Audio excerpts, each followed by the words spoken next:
Comme vous le voyez, messieurs les journalistes, il y a la démolition qui a été faite par le maire de la ville accompagné des polices et les polices d'assainissement il y a quelques semaines. Mais après, ils n'ont pas fait les mesures de suivi de cette action. Voilà que même l'endroit est devenu comme un dépotoir. Et pourtant, ce qui était décrié ici, c'était dit à l'insécurité, mais aussi à la salubrité qui était signalée au niveau d'ici. Mais après aussi, la démolition, l'endroit est devenu un marché et dans lequel on fait aussi payer des collectes. Quand on demande ça, c'est pour faire quoi? On dit que c'est pour enlever les déchets, mais vous voyez, il y a déjà des dépotoirs ici, et avec tous les dégâts que ça peut causer, surtout des maladies hydriques.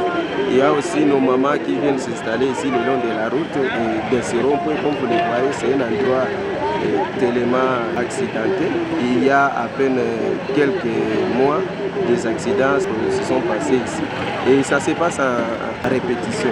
Maintenant, nous demandons à notre gouvernement, surtout à la mairie, de voir comment il peut installer des polices d'assainissement en permanence ici pour essayer de lutter contre ces marchés pirates et cette insécurité dont nous sommes victimes. Mais aussi, on demanderait surtout à la commune de voir comment dans l'urgence il peut installer l'éclairage dans les marchés Karmaguéman, puisque c'est ce qui est aussi à la base qui fait à sec. Nos mamans, quand il arrive vers 17h, ils n'ont plus comment faire les activités connexion dans le marché. Ils viennent alors s'installer le long de la route et avec tous les dégâts qui sont exposés aux accidents.